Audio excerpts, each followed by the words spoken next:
And we'll do it. Gonna go ahead and call the meeting to order, Columbia 911 Communications District's Board of Directors meeting for November 20th, 2025, 9 a.m. We're gonna go ahead and start with the flag salute.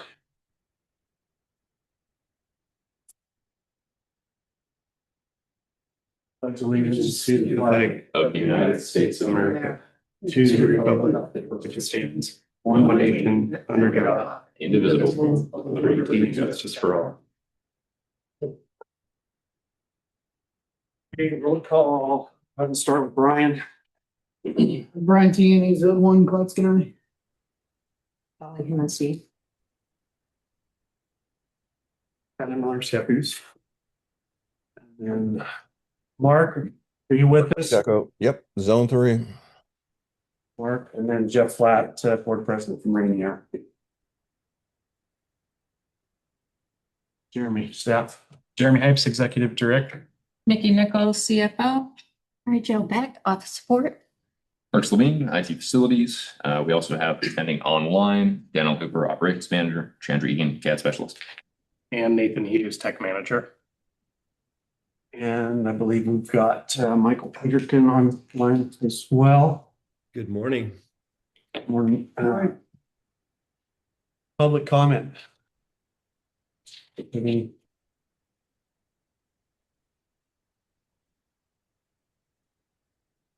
Yeah, hi. I'm kind of concerned that there's not been any movement on the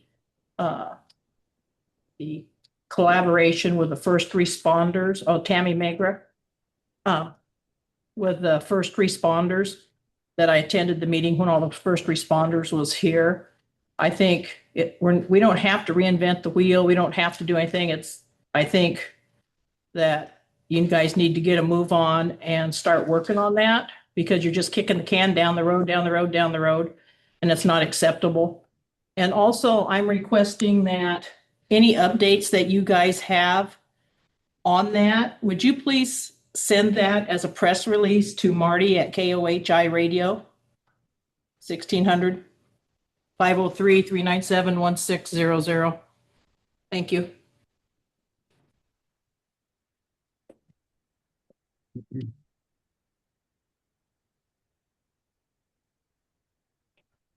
Brady Prion. So this organization, I think, faces a crisis of public confidence. You can't even get a operation levy passed because the public didn't support you in that attempt, your multiple attempts. And your radio system, as we all know, is failing and needs to be upgraded. That will be a huge ask. And if you can't get an operating levy passed, you have no chance in hell of getting a levy for a radio system. And you can look in the mirror for why you have that crisis. If you're on this board, your disorganization, your infighting needs to stop, and you need to move forward, and you need to rehabilitate your reputation, which frankly is really bad in the opinion of the most public. And so it is really time to get your act together because you don't have much time.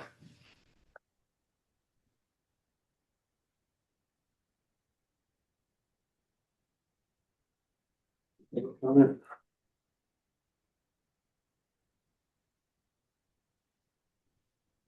My name is Nancy Reed, and I'm also here to support our first responders.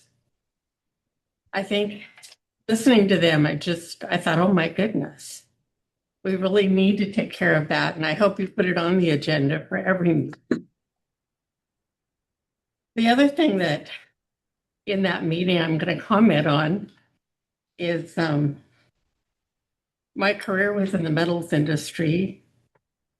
And we had in-house attorneys in one of the companies I worked for. And I dealt with attorneys a lot.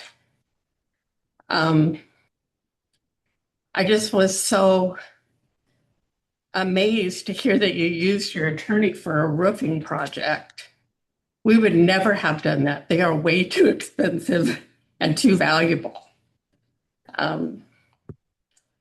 I don't know how far along this project is, but I would really like to see you rethink that if it's not very far along. I mean, I can see using the attorney to go over the contract and all that, but nothing to do with the rest of it.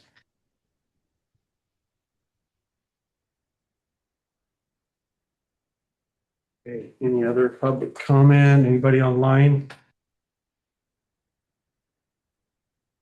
No hands raised. Okay. Additions to the agenda.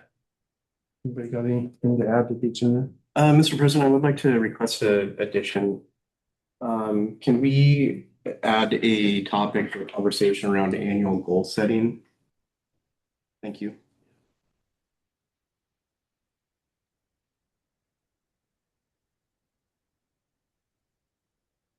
Any other additions? Okay. Firewall, Jeremy. As we discussed at the last meeting, we were running into a firewall upgrade need. It was unfortunately a last minute addition, just because we didn't get all the information back from the upgrade proposal, the invoices until yesterday. So we brought it in this morning just for you guys to view. If you need more time to view it, that's fine. We do have a little bit of time, but we don't want to put it off for too long. So I don't want to pressure you guys into making a decision on that invoice right away. So the only thing I'll add, and the only reason we added it so late was it's the end of their fiscal year, so they're trying to get us to buy, so they're giving us a pretty good deal. And so that's the only reason we put it in front of you so late. Q4 struggle. Right? Yeah. Just a point of clarification really quick, if I may. I see that the agenda has been updated with the reflection of 11/20/25. Is this the only item that was added to the agenda? Yes, okay, thank you. So this could be something that we could possibly add to the agenda for next month and have time to kind of. I would say last month's probably the absolute last time we have to look at it before the end of the year, just so we can make sure with that fiscal goal for discount, we would like to take advantage of it. So Okay. if you guys would like time to view it and talk about it and have some more discussion at the next meeting, we certainly can. Do you guys want to act on it today or do you want to? I have a question to the next. What is the saving? So I assume that they're offering a discount if you renew by the end of the year. Is that what's going on? Yes, Okay. What is the discount? we tried to push for that, but they weren't ready to share that Did we have a quote prior? prior to this quote. Correct. No, this was the latest quote. We've been working with them and meeting with them to design a system. So this configuration is actually one model below what we have now. So we have a 300 series. We're dropping down to a 200. So we're using about 10% utilization on the current system. So we go up in utilization. So this is a lot cheaper than our current model, but we'd be going with an HA pair, so we'd have redundancy. So they're not telling you what the discount is if you renew by the end of the year?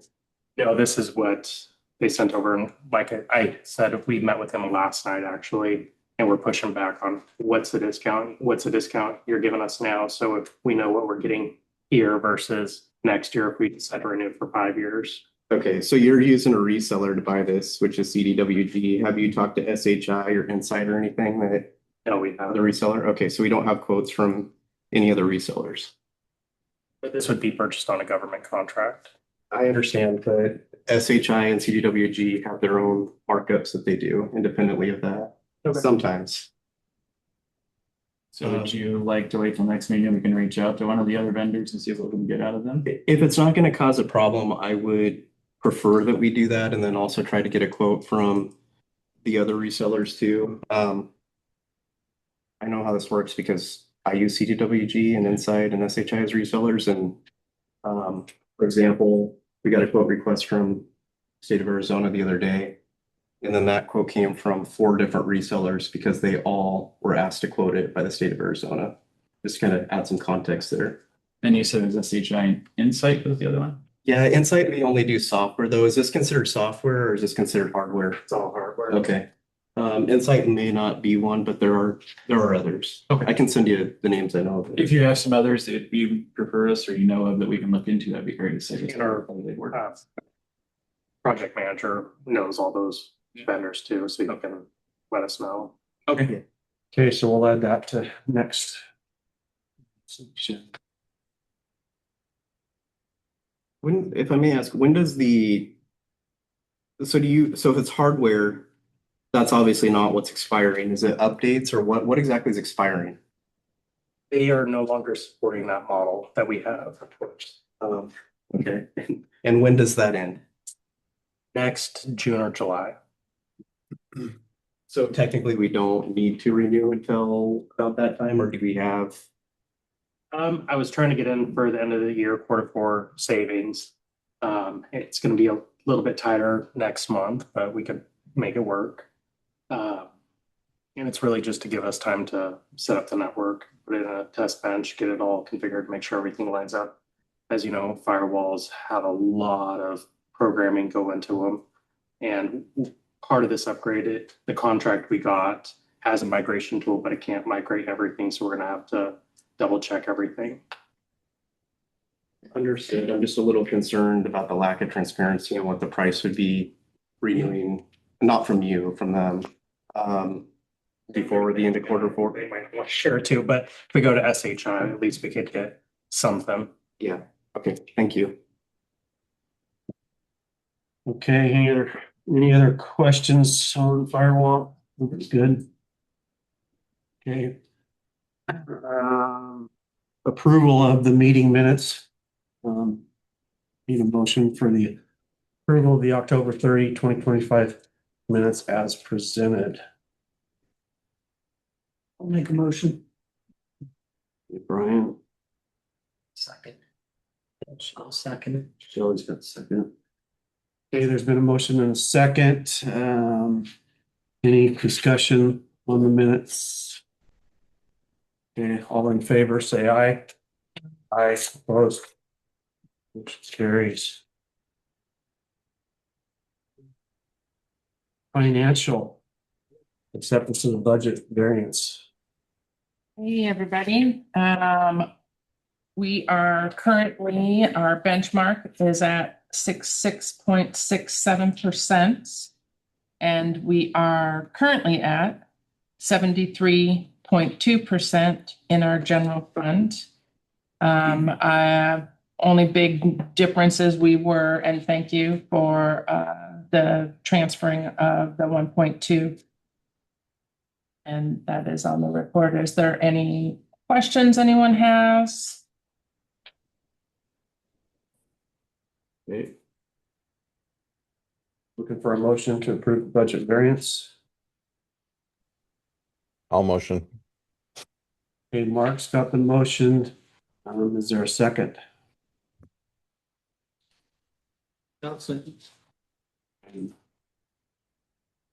Okay, call for the vote. All in favor? Aye. Aye. Opposed? Yeah, for the record, for the reasons I stated last time, I'm abstaining from that vote. Okay, motion passes. Approval of expenditures. Does the board have any questions on the expenditures as presented?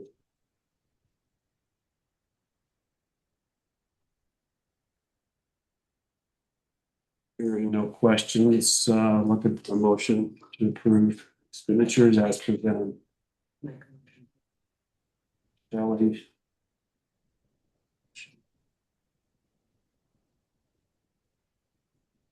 Their second.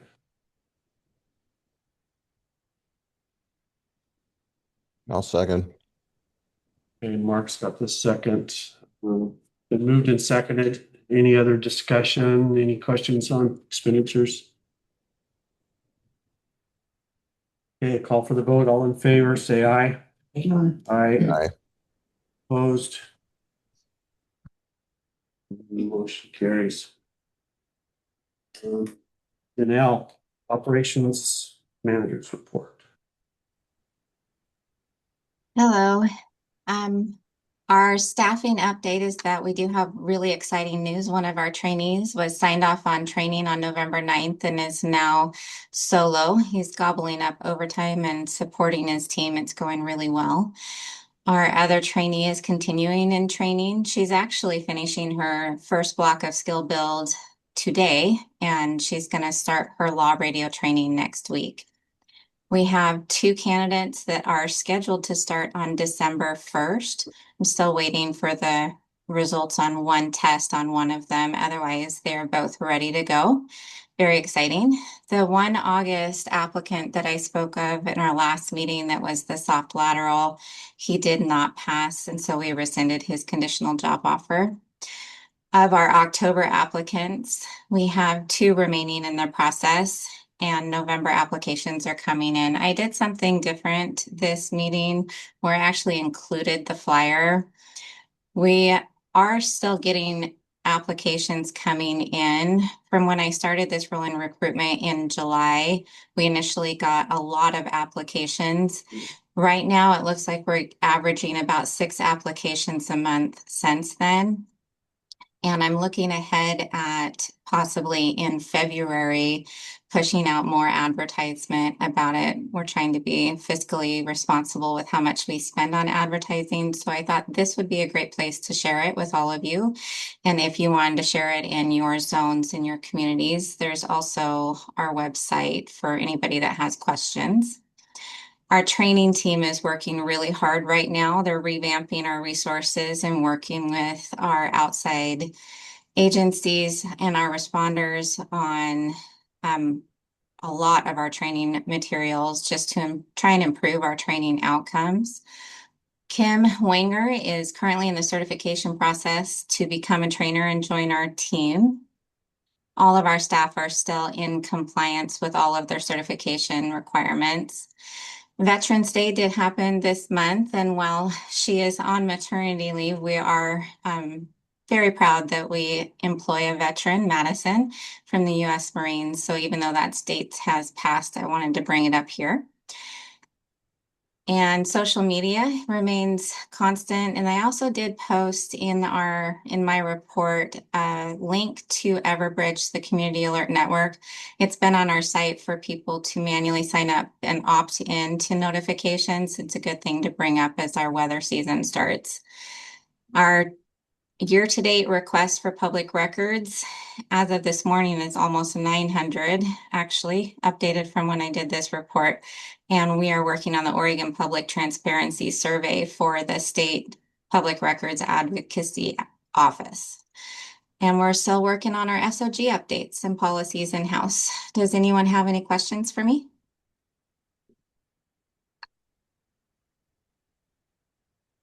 All right, thank you, Janelle. Thank you. Mr. President, yeah, I have a question and I don't know if it should be answered by Jeremy or Danelle. So one of the things I noticed in looking at these operation reports every month is that the actual number of FTEs, or well, they're not all FTEs, one's part-time. The 12 number stays pretty consistently, but yet there's this discussion about these new hires coming on. Are we losing people? Because I don't see that reflected, because I'm not really understanding why we're talking about that we gain people, but yet the number still stays the same. I can speak to that. In the notes next to the full-time communication specialist, of the 9, to the right of that, I put how many are in training. So one of them came off training and is now full-time, so it didn't change the number 9, and one of them is still in training. Thank you. I'm specifically referring to the total 12. So I guess just to make this easier and for clarity, are we losing people out of the training program, or have we over, say, the last like 3 months? These are folks that have been hired and then for whatever reason separate from employment. We had one that did not succeed in the training program a few months back. I'd have to look and see actually when that was. I think it was September. Jeremy September is correct. Yeah. Yeah, Jeremy might be able to help me with that one. And then we do have one that's on leave right now. It does make it a little confusing with a part-time person. So we have one part-time person. I count her in that actual number because she's a whole person, but she only counts towards half of an FTE. I don't know if that's what is making Yeah, it. no. I appreciate that. I'm just looking at the numbers here and then I read, the bullet point comments below and try to make sense of it all. Would it- That helps. Would it help for if we added a category for if we lose people to add a separate category for you to see when we've lost somebody, either from training or from? It might be helpful because, we are obviously trying to get staffing up considering there's, 17 FTEs budgeted.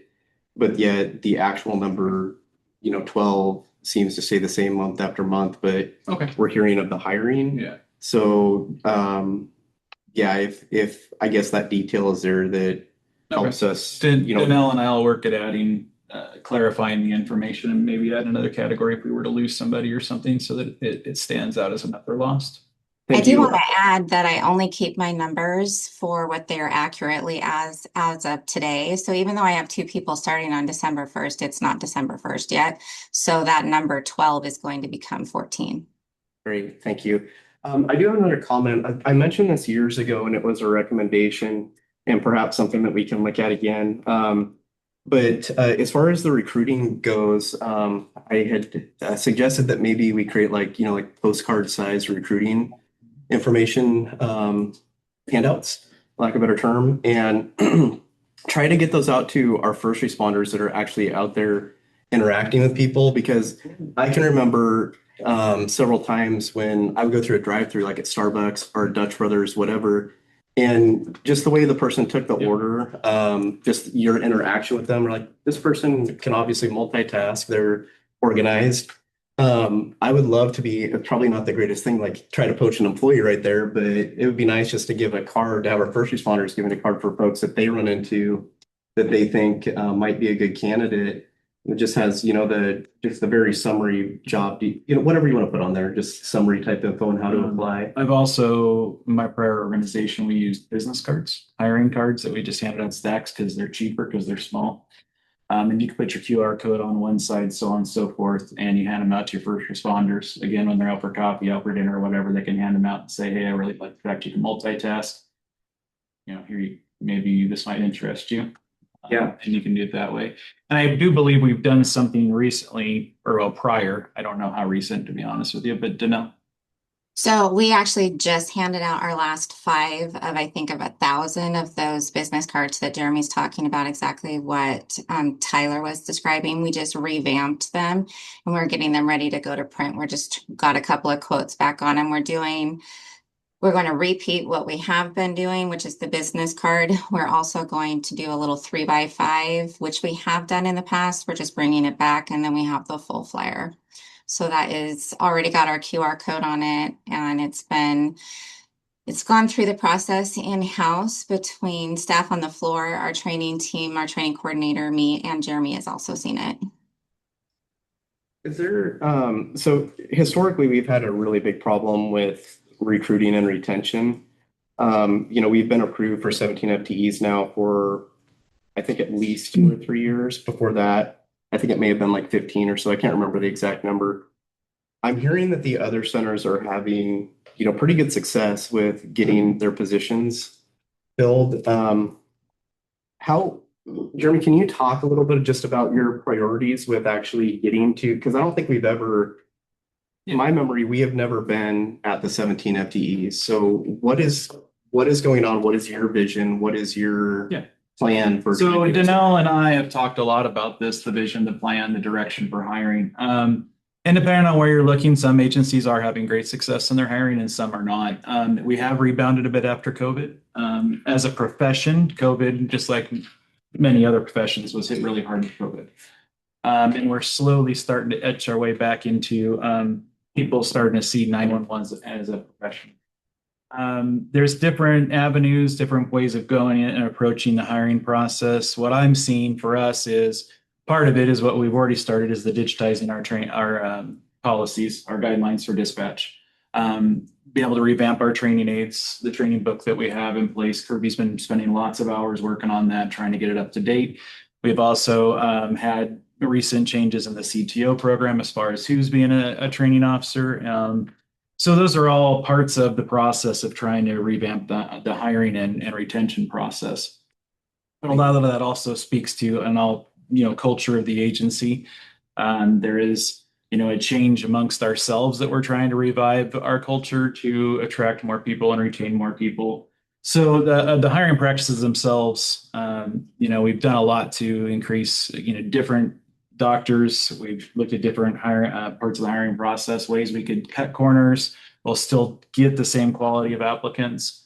So there's all sorts of pieces to this, and it's something that Dylan and I meet with weekly almost, just to continue the thought process. Mary Jo's also helped put a lot of work in on the rolling recruitment piece. So it is something that we have spent a lot of time and we're still working on. So my angle really is at this point is to get our policies in line so that when we hire somebody, we can hand them the policy book and say, this is for you to retain. When you have downtime in between calls, you should be reading, you should be studying, you should be preparing yourself to memorize this stuff.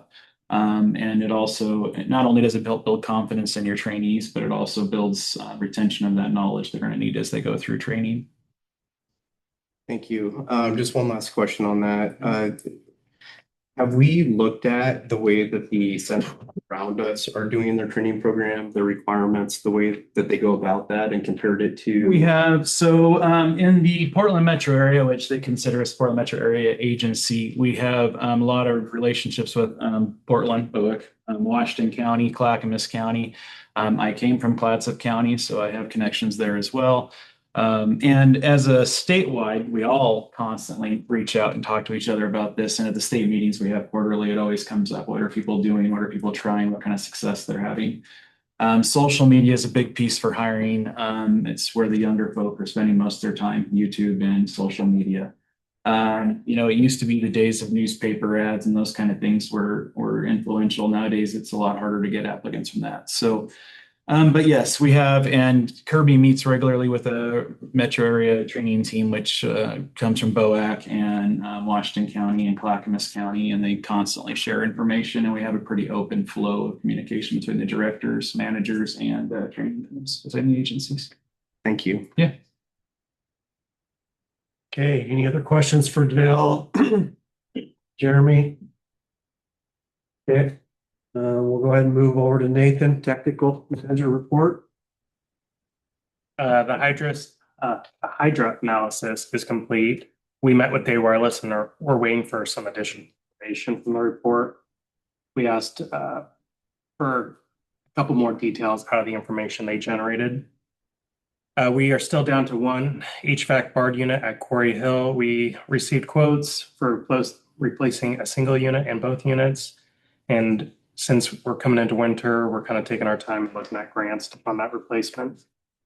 Premier fixed the water damage inside the Quarry Hill shelter and is working on a solution to replace the temporary seal. Kind of going back to the firewall topic. Our current firewall is approaching its end of support, so won't be getting updates here pretty soon. I believe our current contract goes to February, so we got a new quote that I received during this meeting to extend it to June, July, depending on the next meeting, we can adjust that timeline if needed. Magix, some issues were identified in version 25.5. So we're working with Central Square to determine another update path, potentially a later version of 25 or going to 26. And our timeline has moved to fall of 2026. Washington Roofing has successfully replaced the roof and gutters. There was no major damage or other issues identified under the old membrane. So we didn't go into our contingency very much. And Cobalt got all the materials ordered, and they are actually on site today starting to do some of the work on the trim. Any questions? I do have questions and comments about the Hydra analysis report. Is that fast now or better when we get to the radio project update? I can wait till the radio. We can go ahead and do it now. If you have a question, go for it. Now that I think about it and some of what I want to ask, if you don't mind, can we wait till we get Okay. to, thank you. Mr. President, Yeah, go ahead. a little bit more update on the Washington roofing matter. So we received a report from the engineers. I reviewed the report. There was very little comments, what we call punch list or corrections. I'm waiting to hear from the Washington Roofing Company on that. And then we're also waiting to see what their change order will be. There's two sources of change orders. One, there was 6 sheets of plywood that were replaced. And second, there was downtime, but not too much downtime when there was important things in the dispatch or other business in the district. So we're looking at that. So those are the only updates.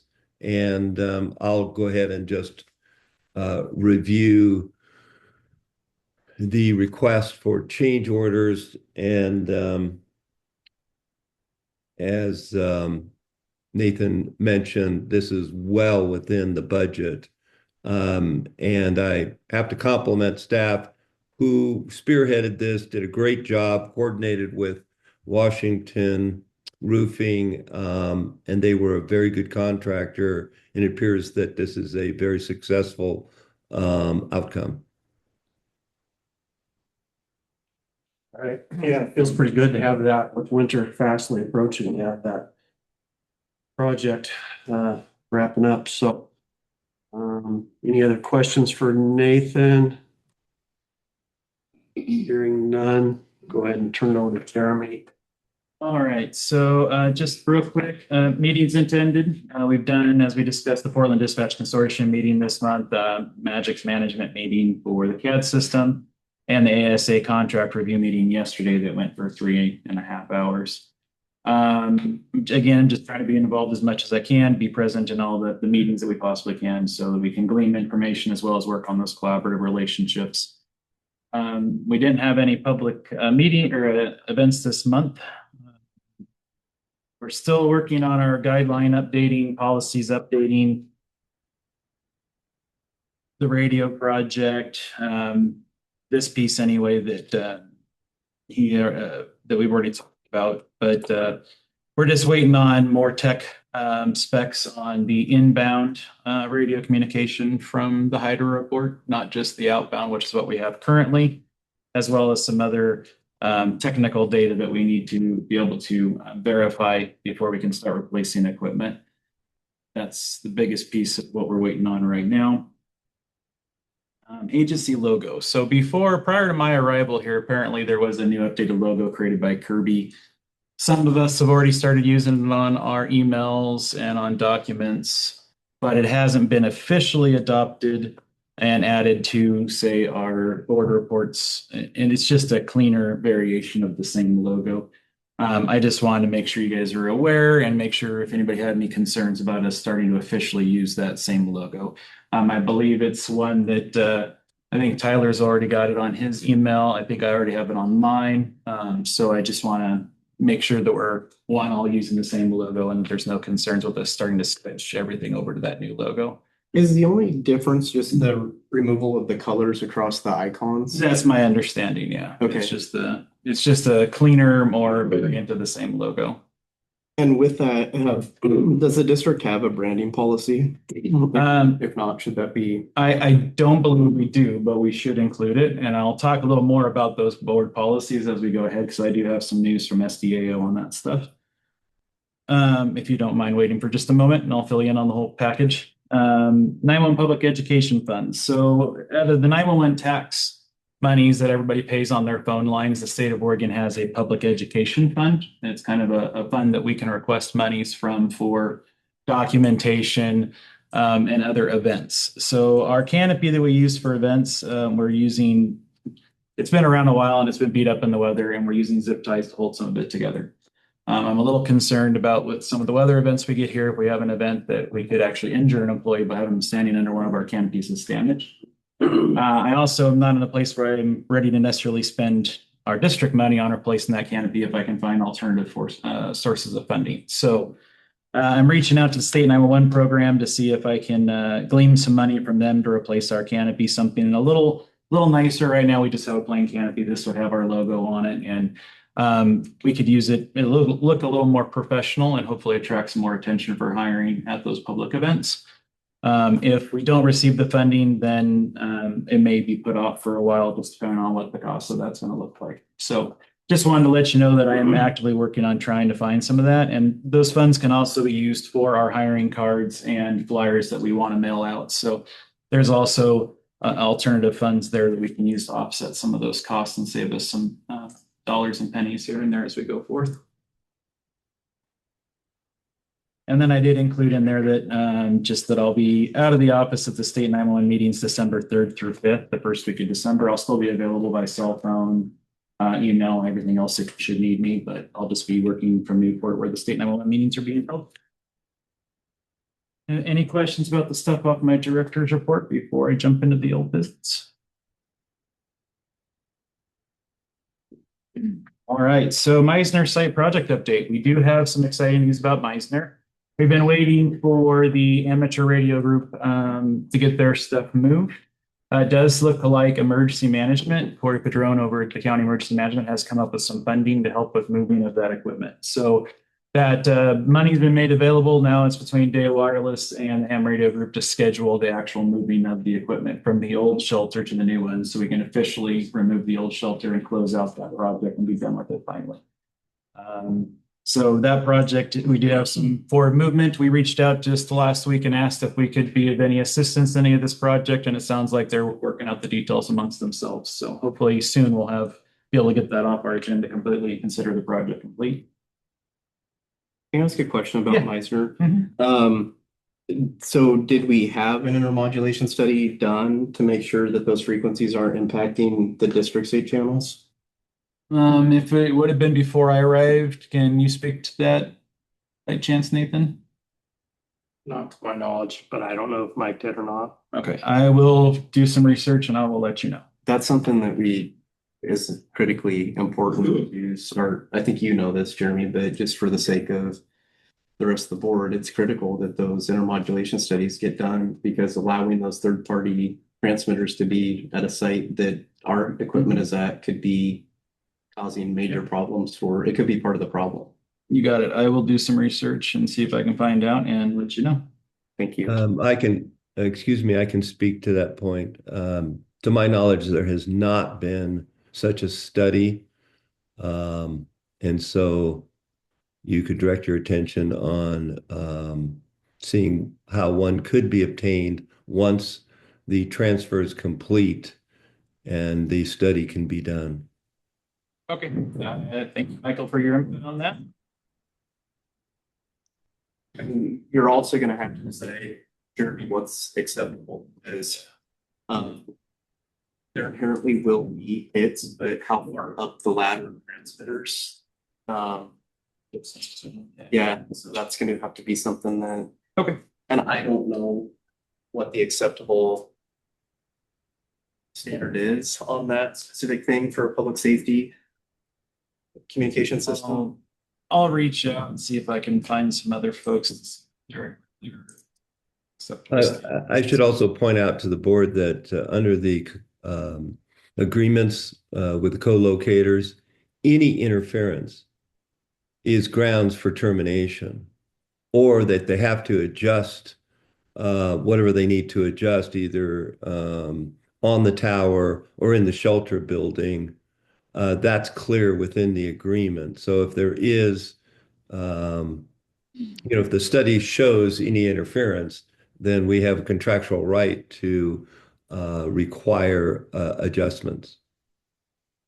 That's good. I remember that. It's just, I would rather, of course, just the cadence of things here. I would say that spend the money to approve and then, find out that something's interfering and then have to.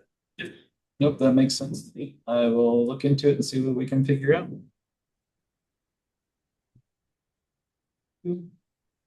All right, upgrade project. So, the project, we're still waiting on the rest of the details of the hydro. The outbound on the hydro report shows that the engineered design is functional. We obviously know there's flaws in the system and trying to figure out what those flaws are. The ground noise, we did some research on the ground noise that was causing the interference. They can't seem to locate specifically where it's coming from. The thought process may be the EV electric vehicle chargers. You're popping up at the Fred Meyers, which is anything that we, of course, can't control. We can't force them to shut off. So we have to start looking at how we can overpower that interference so that we can work in ways around it, which is, of course, bringing up a whole new level of conversation.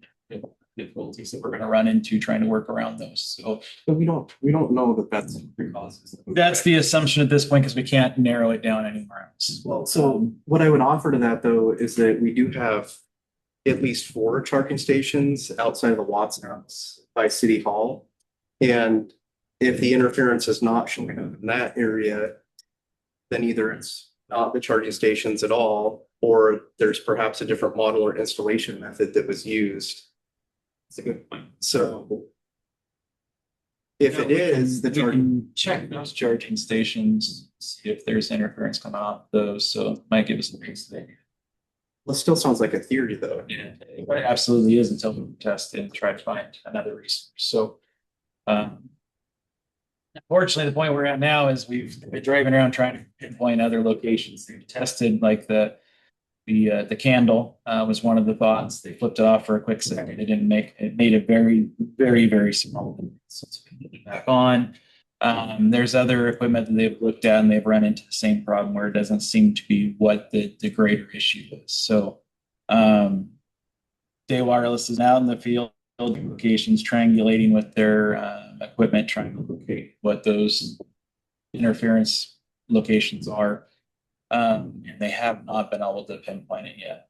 And this is an issue that I've never run into before with my prior locations. So, any feedback, of course, is useful and collaborative. So trying to figure out what this ground noise is going to be a big piece of trying to stabilize our system. Something that makes clearance to it. So Yeah, there's some missing information here though, like how much ground noise, how much is it interfering? It sounds like it's still a theory that it is the charging stations and they haven't definitively. do you remember what was negative with the Showing between -100 and -110. So I mean, at that level, it could just be the voice of scaffolds with all of the new electronics, LED lighting, charging stations. And it'd just be something we need to overcome ourselves. Yeah, that's pretty significant. Are you done talking about the radio? I don't want to interrupt you. No, that's, I was just trying to kind of get it, I was just gonna say, once we get the rest of those details from DORs with the inbound and outbound, we can start making some concerted effort on trying to pinpoint which equipment to replace first. The thought process right now with the most cost-effective approach is to get into the sites, look at all the connections, coaxial, the antenna, and start with the I don't want to use the term low-hanging fruit, but the easier, more cost-effective things to start replacing to stabilize this and get us the best output. Once we have the best output from the sites for our current design, then we can really start trying to make a concerted effort going site to site, see the bigger pieces. So the radios are a big piece of that, but as you and I have discussed before, at this point, we still do have some parts we can use for some of those older radios that are in the towers. So at this point right now, because of where we're at financials, again, I don't want to jump into a $500,000 purchase and not give us any much of a payback for our first responders. It doesn't make sense where we're at. So trying to get our sites back to the standards that they should be at, then is the key piece of moving forward in this project. Okay, I mean, when is the hydro report going to be done? Because it seems like this just keeps going on and on and on. Yep. We have no date. And my understanding is that the Hydra report, or actually, is this a different piece of the as-built, the as-is specs for each of these sites? So what we originally received from them was the mapping, the color mapping for the outbound signals, but we did not receive the technical stats for the sites. So what we've asked for is for the remainder of that detail, the information that we need, which is the technical specs for the sites and the inbound signal as well. And that's what we're waiting on now. As far as a date for delivery, we've been poking and prodding Data Wireless a couple times a week and have not seen the report yet or gotten a date for delivery. They're saying it's waiting on the engineer. Okay. So my concern is that we need, and you know this, I'm just stating this, you know, so Yeah. it's on the record and everybody else can hear it, is that until we know every little detail about the sites, this is things like what antenna is being used at what height and direction pattern, all these different things. Yeah. We can't even put in an RFP or any sort of document to get a bid for those other antenna systems, because that's all critical information that you need so that everybody's bidding, has the information they need and bidding on the same thing. Correct. So my concern is going back to 2015, Mark Pallins, when he was the hired consultant by the district, had said that there's no documentation from Day Wireless on any of these sites. And it was a big discussion then. And why? Why isn't there documentation? Because we also pay that annual preventative maintenance fee to Day Wireless as well. So there was literally no records that showed that they were touching every piece of equipment, that they were tuning it, that they were tuning, aligning, updating the firmware, checking all the power outputs, all these different things. There's dozens of different data points that are supposed to be done every single year on each one of these sites. And none of those records are available to the district. So it was a conversation then, and now it's a conversation now. It was actually, I was quite disappointed to hear that we still don't have those records and they're not being professionally maintained. And that's not you had nothing to do with that. So it's not, you know, on you, but I guess my question is I think that we really need to have a reflection on accountability, and what we expect from our service providers, and make those requirements very clear. I don't think it's acceptable that Day Wireless has not given us a date and that you keep getting put off week after week after week. I understand that everybody's busy, but not being able to give a date and say, we will have it to you by this date, that's not acceptable. That's unprofessional. It leads me to the point of, do we really need to outline what our needs are in the district for a radio service provider and try to go back out to, Day Wireless can of course be included, but we obviously, our contractual terms obviously need a lift, and we need to hold them to it. That's the other thing, contract terms are just that and don't serve any purpose unless you hold people to them. Raycom's another one that we could look at, Communications Northwest. But it seems like it's time, because of all the continued problems that we've had. We're not talking about landscaping. We're not talking about new carpet. We're not talking about new paint. We're talking about the very system that all of our first responders rely on every single day for their lives and the public. So, I mean, it's our responsibility to say enough is enough. We need options and we need to get this fixed. So my question is when is it the time? How much longer are we going to wait until we say no more? This is ridiculous. Yeah, and I had planned on, and I'm hoping to set up a meeting with their manager and sit down and have this very conversation, saying that we need it and we need it now. And we're going to start looking at other contracts, because I share a lot of the same frustrations that you are mentioning right now.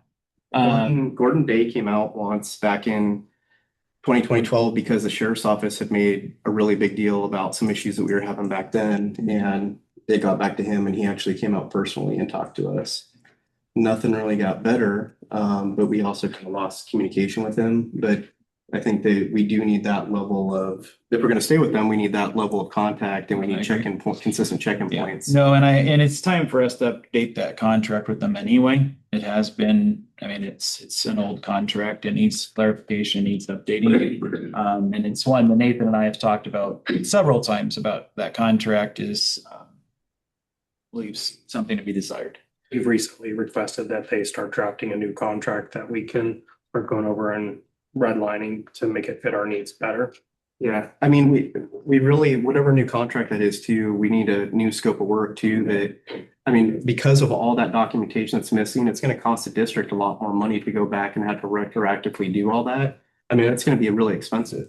And those are records that we should have consistently had under the existing contract and been updated, you know, annually every time they touched a piece of equipment. Now, we're almost to the point, at least I think, Jeremy, please tell me what you think about this, but we really need somebody to go in there and itemize in detail every single thing. I mean, those are serial numbers, firmware versions, everything. Yeah, well, and part of the information that we're hoping to get from the Hydra, that we should be getting from the Hydra report, will do a lot of at least knowing what the equipment is there. We're still gonna have to go out and get people out and get eyes on and double verify the information's correct, verify that is the equipment that's there. And we do need to start documenting serial numbers, service dates, warranties, all that information that we're gonna need, because it is something that we should have way more documentation on than we currently have. As you and I have discussed, and I've discussed with Nathan and others, we're at a spot where we need the information and we don't have it, and it never should have gotten to this point. So Excuse me, we I'd like to add one thing to this conversation that we've dealt with in the past, just to bring the board up to speed. Day Wireless has to go out and do workarounds because certain equipment isn't available. It's just not made anymore, is what they're telling us on a number of occasions. And so it can't be a simple, how much is it to buy this part and install this part? And so I think when you do this, you should address how they're going to keep the system functioning and be accountable for their time and any equipment, because that's what we've heard in the past, is these workarounds. Yeah, that's an interesting, without knowing the specifics, I think can't comment too much, but a lot of this equipment is available on surplus and works just fine. So I reserve comment without knowing the specifics of what they talking about, but it would be interesting to know, we'll just leave that alone for right now, I guess. But I think we all get it. We have to do something here. This isn't the paint on the walls. yeah, right. Yeah, nope, agreed. And the other thing I don't understand about this, Jeremy, is so they're saying the engineer is what's delaying the report. Their in-house engineer, the Motorola engineer that's trained to do the Hydra. So are you telling me that every piece of information that you're waiting for, and it can't be in sections or phases or whatever, relies on an engineer validating that? Well, he's got to get it from the report, is my understanding from our conversations. Nathan, correct me if you've understood something separately, but It is a Day Wireless employee that's just gotten the Hydra training from Motorola. At least that's my understanding. They're going to generate the data and make sure it looks correct. So the original go around took so long because there's a queue of people to have their own Hydra analysis done. So we got to the top of the queue. The only report generated at that time was for outbound. So our big pushback now is, well, we wanted a full Hydra analysis. So why didn't we get the inbound and as built? which is the ongoing pushback, is that why didn't we get all this when we got the beginning piece? And yeah, When I anyway, shared with you the specifications and the details that are meaningful that we Yeah. need included in that report. absolutely. And just for clarification for the rest of the board members, outbound means it's the signal, the coverage from the repeaters going out. It's not the signal from the first responder going in, which is of course the weakest signal and the biggest problem. So we're missing the most critical piece of. A lot of your signal strength is based off the amount of power you can put behind it. Of course, radios on your hips aren't going to carry the kind of power that we can pump into a site from a generator or from city power. So we run into the inbound is going to be the biggest piece. We got the outbound coverage map, not the inbound coverage map. So So are you prepared to give them a date or an ultimatum, or where are you at with this? Oh, we need to schedule a sit down with them and say, and I'm actually discussing going to the regional, over the office manager, going to the next step of the conversation with them. I had a brief conversation with them at the Bend conference, and kind of let them know where we were at. And I think it's time to elevate our conversations and start moving up the list. Yeah. Because we're not getting the response that we deserve. I mean, I know we're not spending the kind of money some of the agencies around us are, but we're still spending money. We're still a customer and we're still under contract. So. Well, and if they can't deliver what we need, then tell us. Yeah. And we'll go figure out how we can do it, but don't sit there and Correct. I agree. Yeah. not produce. I mean, it's not because Yeah. it's a safety issue. Yeah. I'm sorry, I know this is an awkward conversation and relationship issue for, you know, for you to have to deal with any contractor. But again, I go back to the point that this is safety. This is, you know, people's life. I agree with this. Yep. Well, and our staff relies on the equipment just as much as the field units do. I mean, our staff can't do our job adequately without the proper equipment to help them out. So it is a big piece of what we do on both sides. There is a major safety component, and I agree it's a very serious, touchy subject that we need to get movement on and get resolved. Well, and I don't think any of us as board members want to keep kicking the can down the road. It's just that we can't do anything until all this is done. So, you know, we keep hearing we're not doing anything, but things are being done. We don't have control of all that. Right. And that's a we big all piece. live in the county too, so it matters to all of us. Yeah. Well, and I agree as well. I've bought a house here in town. It's my family that calls 911. I have just as much ownership in it as anybody else does, you know, and it's my money that I want to make sure I'm spending properly and getting a good bang for the buck out of. So just as I'm sure all of you all feel that same way. And our citizens deserve that our responders deserve the best product for that price. So Jeremy, yeah. would a letter from the board put any teeth into your conversation that you're going to have with Day Wireless? I don't see why it would hurt. I mean, if the board's willing to put together a letter saying this is our standpoint, if we don't get this information that we need by such date, we're going to start looking at other companies. That definitely is not going to hurt. I mean, it definitely reinforces my standpoint when I go have a conversation with them. But I also think just transparency wise, it's also important for the board as a whole to show that we're all on the same page that you guys are all on the same page with that decision. You know. Yeah, the only thing I worry about is if we're crafting a letter, it's like, this is just one piece of a major labor intensive issue. So, you know, what would the wording be on our expectations of our contract? And then if we don't have a contract that actually, see, that's the other thing. If we don't know what our contract actually says to you, are they actually performing? The contract is very, very minimal as it currently stands, which is why we requested another conversation about it, because it is a very minimal stated contract. So that's, you know, I mean, the Hydra thing that we're talking about, I think we can put dates around and expectations here real quick, but as far as the rest of the stuff goes, it's, you know, if it's not part of our contract and we're not paying for it, you know, it's a negotiated contract, then, you know, it's probably not real fair, in all honesty, to go and say that we expect something that hasn't been negotiated and paid for in a contract or in an agreement. Well, why don't we start with me having the conversation first? If I feel like I need more teeth, I can come back to you guys for some more teeth. But I'm comfortable with these guys. I've dealt with them for years to sit down and have the heart to heart and lay it out to them. This is our expectations. And then if I need something more from you guys or a letter or something, I can always come back to you if you guys are comfortable with that. Can we get deliverables established though too? You know, like the Hydra report, can we try to get the deliverables and dates established so we all know what we're expecting and when?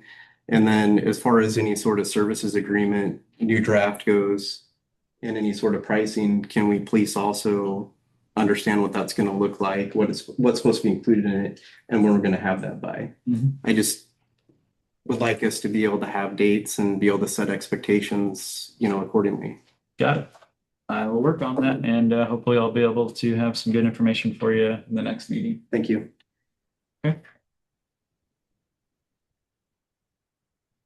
amended policy chapter 4, board member duties and responsibilities. Just real quick, and I'll dump this with the SDAO training team building. So I reached out to SDAO. They connected me with Shanta Carter, who is one of their consultants in training. After a pretty decent conversation with her, her recommendation is she'd like to come in and do a board practices assessment, what they call a BPA. It's a 90-minute, they come out, we do basically a special meeting with the board members. They come out, they sit down, they ask you guys questions, kind of get a feel for our policies and our processes. Then they can put together a training built around those processes, as well as make recommendations for me and the board to work on our district policies. So we can get those updated as well, which marks some big things, priorities, as far as I'm concerned, off of our list. One, it sets the groundwork for that training. Also, having met with you guys and figured out what's going on, they can also work on the team building exercise inside of the board training and the recommendations that they make. So as I was looking at our board policy book, there is definitely some updating that needs to be done there. I just about finished the security policy. There was one last minute update and I didn't want to throw it in on you guys at the last minute. So I'll make sure it goes out with the next board packet. But I've also worked on a schedule for us to start reviewing those policies quarterly so we can get them up to date and keep them up to date. Some of those are way past due for an update. So I do believe it is in our best interest to have SDAO help with the providing some best practices with those board policies before we start making too much changes. I don't want to put a bunch of work into it and approve it and then just have to go redo it again. So so we're going to be reaching out looking for a date for a special meeting that everybody can try to get together to have them come in. They'll do it anytime, day, night, weekend, whenever we need them, they'll do it. And it's just a 90-minute piece of time that you guys would have to provide so we can have that, do the BPA with the SDAO and start that process and get that moving. I think that's a big piece to getting us up to date and back on the right path as a group and moving forward with the district. So just to clarify, so after this, the board assessment that SDAO is going to come in and do, would the plan be going forward from there? That would be kind of the foundation of having or asking SDAO to help us with all the other absolutely policies. It'll help with updated policies. They can make recommendations based on updating those policies. That'll help with us with the goal setting that we've already talked about. And I think that's a big piece of goal setting is knowing, what those priorities look like and where we're at that we need the most work. So as we can include it with your addition to the agenda, the annual goal settings, but I think that's a big piece of it. I'm also waiting on Shanta. So I reached out to some other agencies regarding the director's evaluation that was requested. I was actually shocked to find out that, Tillamook doesn't do one. Their board just kind of voices it with their yearly goal setting.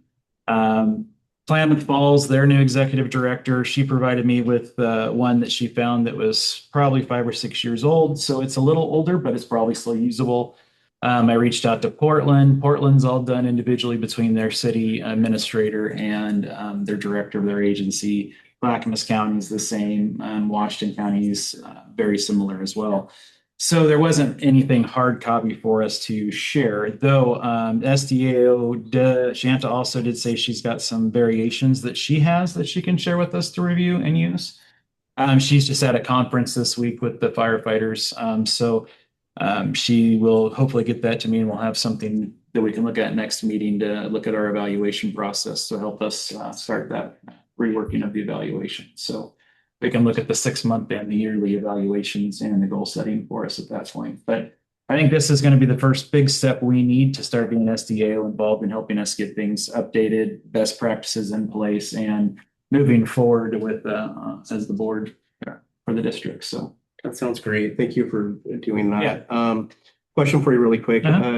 So are we looking, because there's the goal setting, and I can't stress how important the goal setting, I've come to realize how important the goal setting process is to do annually through our exercise at the city, because, the governing body sets the goals of the agency, and then that becomes the basis really for how the governing body assesses the performance of the executive director, because it's the executive director's responsibility to execute on those different goals.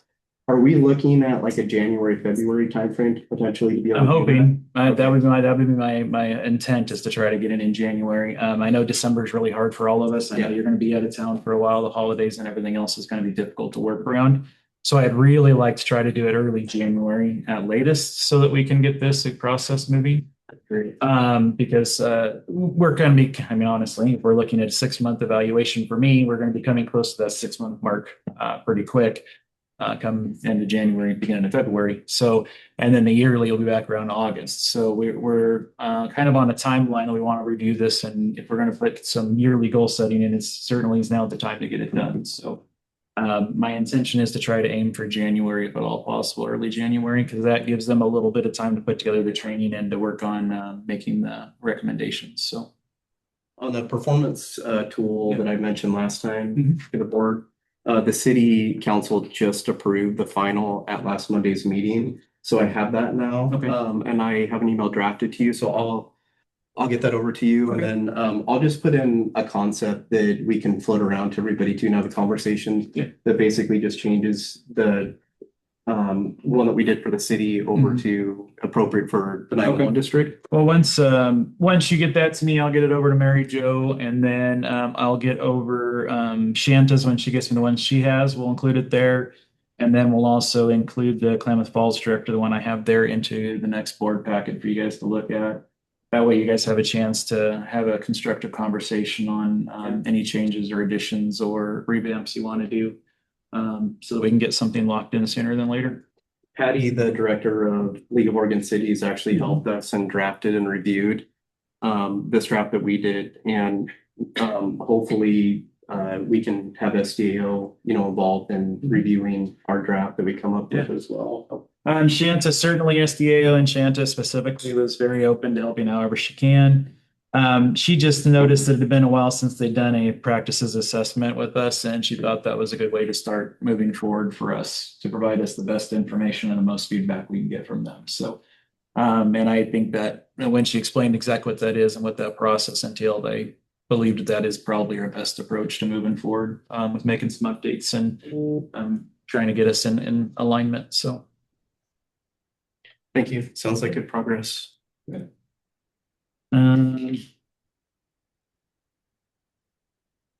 All right, where are we at there? So, PR release. Michael, did you have anything you wanted to add on that one? No, I sent out a copy for the board's review. And we'll finalize it as necessary. Did you say you already sent it out, or? Yes, I sent it to Mary Jo. Oh, okay. I did not. Oh, it just publish came this morning? Oh, I okay, sent it gotcha. to Mary Jo. Gotcha. All right, it just came out this morning. Gotcha. Okay. Yep. All right. Employment attorney search update. So we had included it for review for you guys. We had put it off last meeting for you guys to have a chance to review the documentation we did have. So you guys could have the conversation and make a motion to approve whoever it is you want to approve or look for additionals. That's totally up to you. I do believe the two that we had were Baron Liebman and Miller Nash. We'd had a couple others we reached out to that were not able to either not provide information or were not able to take us on at this time. Sorry. I think last time I went over, kind of gave my synopsis of my review of the two different proposals and felt Baron Liebman had more value and potentially overall more, less expensive because they actually included the associates that would be assigned and at a lesser hourly rate. And their reputation in employment law, they're number one for employment law in the state. And that's their scope, I believe, correct? Is just employment law? Correct. Yeah. It would be HR employment law. Any other comment on either Baron Liebman or Miller Nash?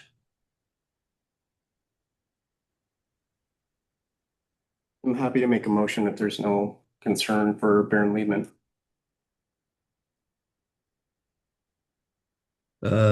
Mr. Miller, it does Baron Liebman have any connection with your firm, Miller Mendel? Not the specific attorneys that are involved. They do some of our employment agreements on less than an annual basis. And it's just a single attorney, but some of the attorneys at Miller Nash are in the same boat too. So we've used their attorneys as well. Does your firm currently have a attorney-client relationship with Baron Liebman? I don't know if they would consider it an attorney-client relationship. I mean, as we need, employment agreements drafted is the only time that we reach out to them, which is less than annually. And it's not for any other purpose other than them drafting our employment agreements that we use with employees. We would be happy to sign a waiver of conflict. We don't have any sort of concern that there would be any sort of issue there. Well, I just wanted to have the board be fully informed of your company's and yours relationship on a legal basis with Baron Liebman. Yeah, we don't even have I think the attorney that we used has left and actually went to Miller Nash.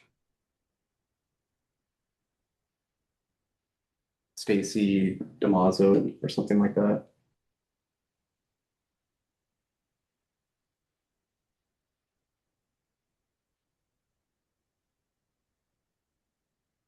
Is there, Michael, for question for you for Miller Nash and for Baron Lehman, is there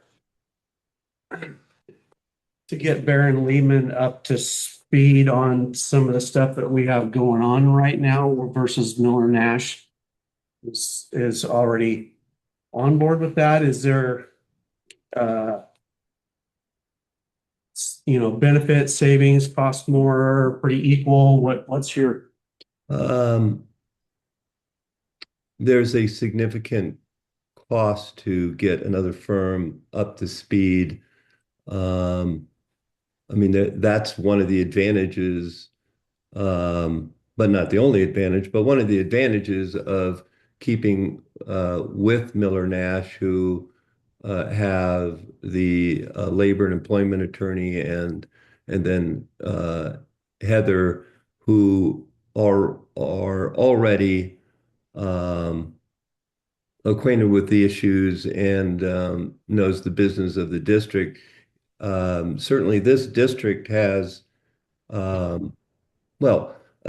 would say that an emergency communication district is very special and has its own challenges. And so there is definitely an advantage if the attorney is providing competent and financially reasonable services. And so I think also the question, Jeff, is what is the position of Danelle and other staff? Do they believe that Miller Nash is doing good work? What is their position? I think the board should take that into account. Just from the agency standpoint, Miller Nash is extremely responsive. I don't have any prior knowledge of Baron Liebman, so I can't necessarily speak to how responsive they would be. But for our current staff, yes, Heather is very quick to respond, and if she doesn't, she has somebody else that covers for. We can, I'm sorry, excuse me. We can put out an email request or a phone call and get an email back within hours, generally of some sort, whether it's we're looking into it or here's your response. So I can say they're responsive, but I can't speak to Baron Liebman. I've never dealt with them, so I don't know how responsive they would be. So I can just add that tidbit of information for your thought process. So there was some savings, I believe, with Baron Liebman over the hourly rate. I'm just kind of wondering if that's going to be chewed up versus, the time it's gonna take to get them up to speed on where we're at, so. What was the difference in those rates? I don't recall. Well, the partner rates were the same. It was the associates rates that were less, and normally they will have the associates do the work and then a partner supervising them. So you normally get the associate rates, which are significantly less. I will add too, and I've had to do this several times, and with my company over the last 15 years, if I get a feeling that something maybe is being overlooked or any sort of uncomfortableness, especially in, private industry, I will change attorneys just because you get a second review and second opinion, because legal stuff is extremely expensive. You don't want to make a mistake. So there is the benefit though too, that when you have new eyes on something, in fact, we just did it the other day with some patent litigation as we hired a whole new firm. And that's been going on for years because we had a feeling that things were potentially just to get another set of eyes, basically. So it was nice to have that reassurance that things are being handled correctly and the best, most cost-effective way. So Brian, Shelley, and Mark, I'd like to hear from you guys. Do you guys, any input on either Miller Nash or Baron Liebman? And then do you want more time to digest this and get any more information, or are we ready to take action? Well, I have the same thing that Jeff asked, is like, how long is it gonna take for a new firm to catch up on everything that we're going through? Which we know we're gonna spend money doing that because nobody can possibly just jump into this and be knowledgeable about everything that's going on, where Miller and Nash already are. So they've done us no wrong. I don't see any reason why we would be changing. That's my opinion. Brian? I'm in agreement. Again, the same thing, yeah. I agree with the cheaper rates. I think it would be an advantage, but again, how much of that cheaper rate are we gonna eat up trying to get the associates up?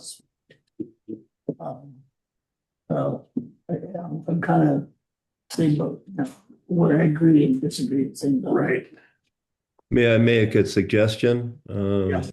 If you're going to go with Miller Nash, just make a proposal that their associate rates should match Baron Liebman's associate rates. That seems to be a compromise that would accommodate the board's concerns. Mark, did you have any input on this discussion? My standing is that, I agree with Tyler. It's always good to get a second set of eyes on something. By the same token, I don't know if it's worth the expense that's going to be involved in getting them up to speed. So they're kind of the things that I'm considering. Right. I do think Michael's suggestion is a great idea. They're doing their associates at the lower fee that the other company has. They're willing to do that. That's a savings all in itself. So do you want me to reach out to them to see if they would be willing to match those rates before we vote on make a motion on? Yeah, if we don't need to act on it today, then I would say request forward and then we can add it to the agenda for the next. I think there's two pieces. There's to see if they'll match the rates and tell us who the associates are so that we their credentials, because Baron included the credentials of all the different attorneys that were going to be working on it, but then also find out what their practices are. Do their associates do the majority of work? And, then the partners review the higher hourly rate, because just because they have associates listed at a lower hourly rate, if they're not actually doing the majority of the work, then we're not saving anything. Okay, so I will reach out to them, see if one, they'll match the associates rates, and two, see if the associates do most of the work, their best practices that they use, just so you guys have the additional information. Yeah, I mean, you can caveat it too, like we're just trying to find out this value for the district. And so we're trying to, the way that they're going to handle things and the rates are going to be the same as what Baron's offering. I will make it happen, and I'll follow up with you guys next meeting. Well, I have one further point for the board on this very subject. You know, one of the things that you need to weigh, Jeremy, and the board is whether the partner always has an associate, and so you get the double billing, so to speak. So there's no associate with me today. There doesn't need to be. That would be over billing. And so look through your past records, check with staff when an attorney from Miller Nash does work. Do they also have an associate with them? And that can be a doubling up. So, you know, because I'm in the industry, right? Sometimes the Portland law firms will send a partner and an associate when just one is good enough. So let's be mindful of that as Point. part of this negotiation. Any other comments on that? If not, we'll move on to SDAO. Any team building, I guess. Yeah, we talked about the that. training and team building. Just a reminder, again, the SDA conference is February 5th through 8th. Mary Jo's happy to assist with any registrations that need to be made. And then Northwest Leadership Seminar is March 4th through the 6th. So anybody'd like to attend that also? February 1, I would like to attend. I don't think I'm gonna be able to do the March one this year. But I'll have to wait till that gets closer, but it's not looking good with the dates. Yeah, same with me. I'll plan on February, March. I'll have to let you know for sure. I'll try for that one too, the SDO one. Okay. Yeah. All right, so we have Tyler, Shelley, and Jeff. Mark, let us know on your availability if you're going to be available and if you'd like to attend. And certainly Brian, you as well. Just let us know. Wait till the first of the year. Yeah. I'd like to attend February, March. I'll need to check on. Okay. I'll add you to the list. Thank you, Mark.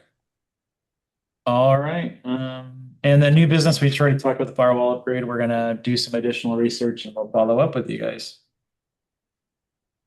Okay, I think we'll go ahead and move into executive session. This time we'll enter into executive session under ORS. Give him.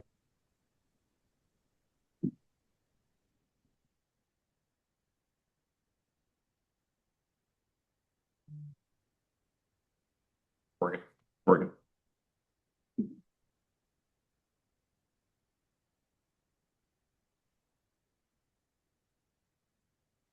We're good. Good to go. Okay, we've got 11:51. We're going to go ahead and resume open session. Agenda items for the next meeting. Anybody got anything? Our next meeting, December 18th, Thursday, December 18th at 9 a.m. That going to work for everybody? Yes.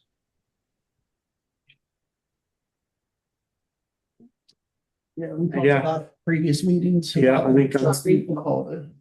Yeah, I it's do December remember 18th. that. Good. Tyler, are you on there now? Yes, can you hear me? Yeah, that Thursday, the December 18th, does that work for you? 9 a.m. Yeah, I will. I may have to be virtual on that date, but it should work virtually at least. Okay, and then Mark, That works for me, yes. good, okay. Any other business we need to discuss? Anybody got anything? Are we gonna do board member comment? Yeah, Or we'll go is that ahead. what you're looking for now? Yeah, let's go ahead and start with you, Tyler. Board member comments. Oh, okay, thank you. I just wanted to touch base on one of the comments, public comments that were made today regarding the roof.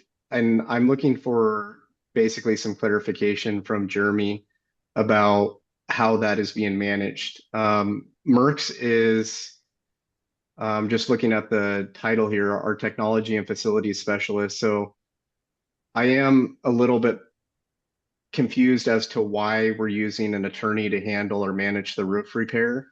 I do agree that, you know, it's appropriate to have them look at the contract, but today we got an update about 6 pieces of plywood. And it made me think when we were talking about the radio system issue, about how Day Wireless is now our only source of, I mean, we're in a bad place where the only source of information is Day Wireless. Now we're in a situation where if we need any roof updates from what it sounds like on this entire project, we have to go consult Mr. Peterkin at $495 an hour just for any sort of updates. So I'm really wondering why we're not allowing Merckx to do his job duties, you know, by being a facilities management. It's like, why isn't he managing this process, the contractors, and giving us the updates? And if there's a legal issue, there's lanes here. I'm just really concerned, especially in our state with our financials too. We should be conserving money and we should be in a conservation mode right now until we figure out what's going to happen in the future funding. This doesn't look like that at all. And the public is paying attention to that. We have Kirby, we have you, Jeremy, that are out there trying to message the right things for the district to get a levy passed.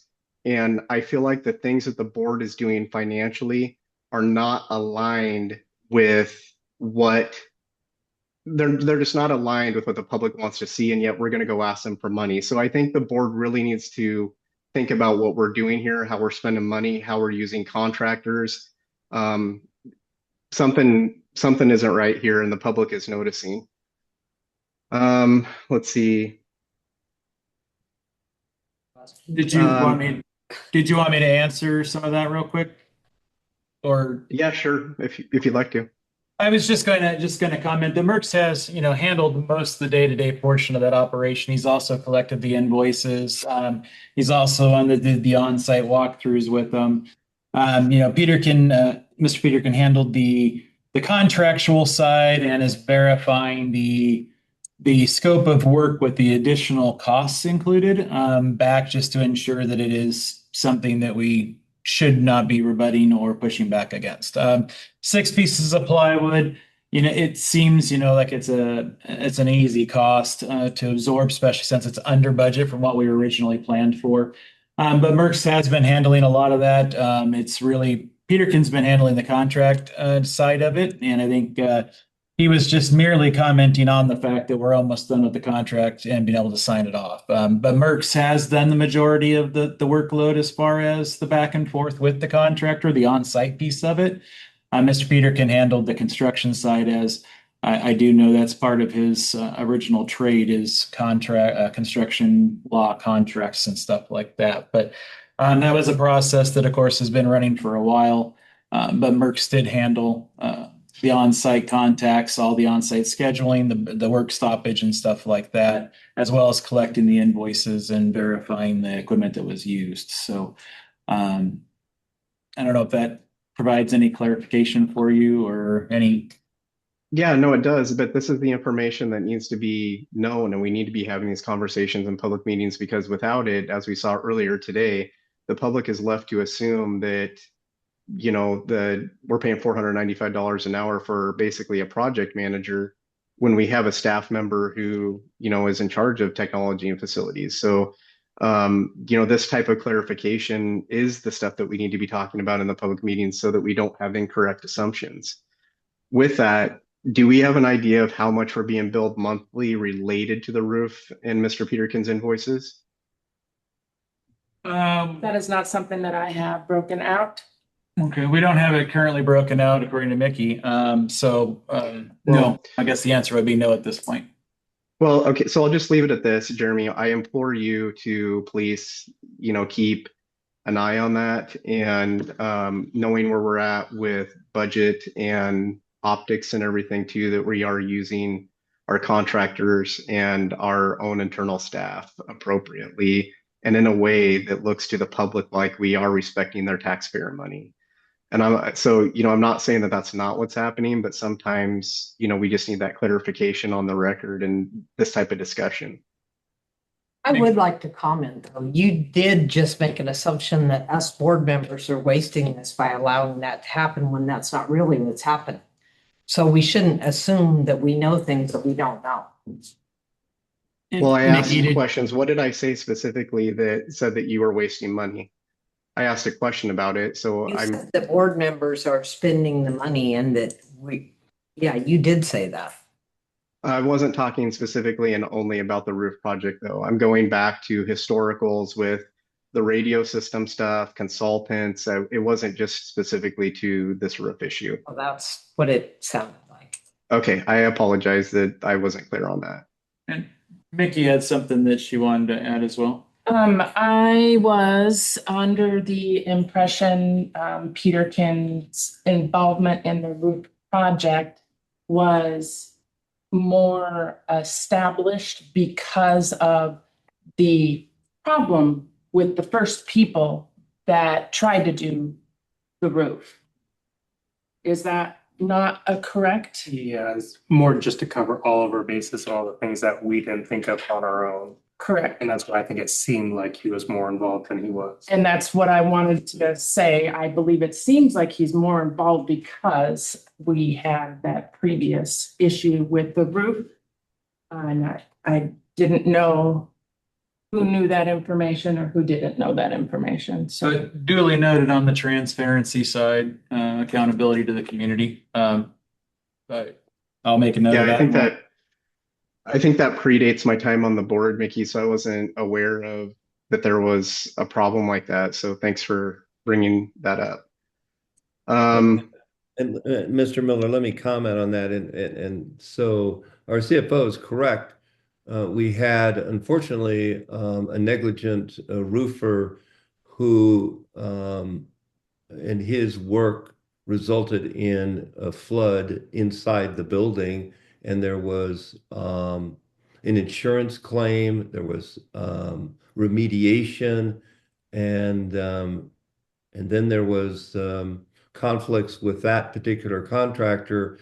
And so we had to resolve all of that. Then we went out for bid and obtained, we were very careful about, as we always are, on the new roofing contractor, and it's turned out spectacular. And so my time involving the new contractor has been, as they've pointed out, has been limited to the legal work that I normally do in representing owners, contracting in a job like this. And so that's the rest of the story. Okay. Okay, thank you. I think that's it. I would just go back to until we, normally when cities and counties lose funding, we see them usually go into a restricted spending mode too. So I would just ask that we all be considerate of where we're at financially and, that we try to conserve as much as possible. And I appreciate the quote that Nathan brought to us earlier. Thinking that we can, with the thought being that we can save money just even on that renewal, and that's great. If we are, it's a little concerning, they're not telling us what the savings is, but anyway, thank you. Mark, any comment?